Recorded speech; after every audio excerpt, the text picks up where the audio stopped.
Nesse vídeo você vai aprender qual o princípio da dosagem do ácido metilmalônico e qual a sua vantagem em relação à dosagem da vitamina B12. Vamos lá? O ácido metilmalônico ele é dosado quando o paciente tem uma deficiência na vitamina B12. E normalmente isso acontece devido a três situações. Primeiro, uma deficiência nutricional, como é o caso dos pacientes veganos. Por quê? Porque a vitamina B12 a gente não consegue produzi-la. A gente só consegue ingeri-la, né, a partir de alimentos de origem animal. Então, o paciente que ele é vegano e que ele não ingere nada, nenhum derivado de origem animal, ele tem que fazer uma reposição dessa vitamina B12. Além disso, nós temos também pacientes bariátricos e pacientes que têm dificuldade na sua absorção. Essas duas situações estão correlacionadas ao fator intrínseco. O que é isso? O fator intrínseco é a proteína que se liga à vitamina B12 para que ela seja absorvida. E esse fator intrínseco ele é produzido pelas células parietais, que são as células do estômago. Então, por exemplo, na cirurgia bariátrica, em que o paciente remove parte do seu estômago, ele vai diminuir a quantidade de células parietais que produzem esse fator intrínseco e, consequentemente, menos vitamina B12 vai ser absorvida. A mesma coisa acontece, por exemplo, com pacientes com gastrite, que eu já falei também em um vídeo que eu gravei. Vou deixar o link aqui na descrição para vocês verem. O paciente com gastrite, ele também tem lesão das células parietais que não permitem a absorção dessa vitamina B12 devido à falta da produção do fator intrínseco. Então, o paciente que tem suspeita de deficiência de vitamina B12, o médico vai solicitar a dosagem dessa vitamina. E a dosagem dessa vitamina, ela é feita dentro do laboratório. O seu valor de referência é em torno de 200 a 350 picogramas por ml. Mas o que acontece? A quantidade de vitamina B12 no nosso organismo, ela é muito baixa, ela é muito pequena, certo?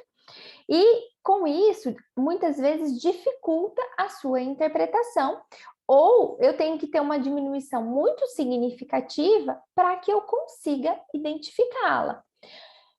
Por isso que surgiu a dosagem do ácido metilmalônico. Mas o que é isso?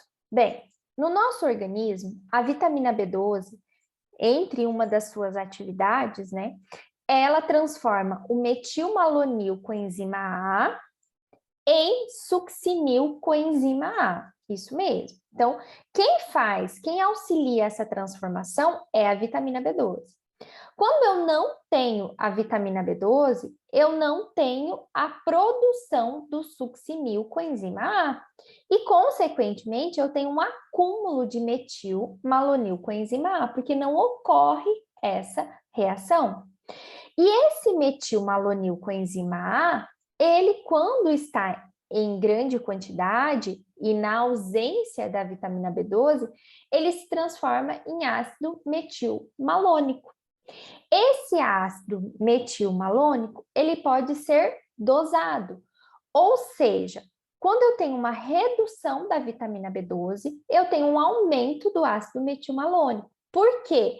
Porque eu não tenho a transformação do metilmalonil coenzima A em succinil coenzima A. Se sobra metilmalonil coenzima A, consequentemente, ele vai se transformar em ácido metilmalônico e vai aumentar a sua concentração. Então, quando o paciente ele tem uma deficiência de B12, o médico pode solicitar a dosagem de metilmalônico. E normalmente isso acontece quando eu tenho um valor muito baixo, eu tenho um valor não muito baixo, mas intermediário de B12, por exemplo, entre 200 a 350. Mas muitos médicos consideram uma vantagem dosar o metilmalônico por devido a algumas considerações, como, por exemplo, a concentração sérica de B12, ela não reflete o seu nível intracelular. Então, às vezes, você dosa B12 e ela está numa concentração maior, né? Uma concentração, às vezes, normal, mas a nível celular isso não está acontecendo. O ácido metilmalônico, ele é mais estável que a vitamina B12, então ele se mantém mais durante né, a coleta do material biológico e essa dosagem. E as concentrações séricas habituais de ácido metilmalônico são cerca de 1000 vezes maior que a vitamina B12. Vocês viram que a concentração de B12 é muito pequena? E isso necessita de um método analítico muito preciso para conseguir dosar essa B12. Isso já não acontece com o ácido metilmalônico. Afinal, né, ele tem uma concentração muito maior e daí eu não preciso de um método tão preciso. E a deficiência da vitamina B12, ela não gera uma deficiência de ácido metilmalônico, pelo contrário, ela gera um aumento do ácido metilmalônico, o que facilita a sua determinação. Enquanto eu já tenho uma concentração baixíssima de B12, e quando ela está diminuída, eu vou ter uma concentração menor ainda para conseguir detectar, o ácido metilmalônico não, eu já vou ter uma concentração ainda maior. Por isso, existe essa vantagem de dosagem do ácido metilmalônico frente à dosagem da vitamina B12. Um exemplo de solicitação, né, que os médicos solicitam vitamina B12, é no caso de anemias megaloblásticas, por exemplo, anemias em que o valor de VCM está elevado, que é o volume corpuscular médio, ou seja, as células, as hemácias estão maiores. E isso pode acontecer devido a uma diminuição da concentração da vitamina B12. Por quê? Porque a vitamina B12, pessoal, ela é responsável pela duplicação do DNA. E daí, quando eu tenho uma diminuição dessa vitamina, o núcleo da hemácia, ele fica reduzido, mas o citoplasma continua crescendo, aumentando o seu tamanho. Então, devido a isso, o médico às vezes solicita a vitamina B12.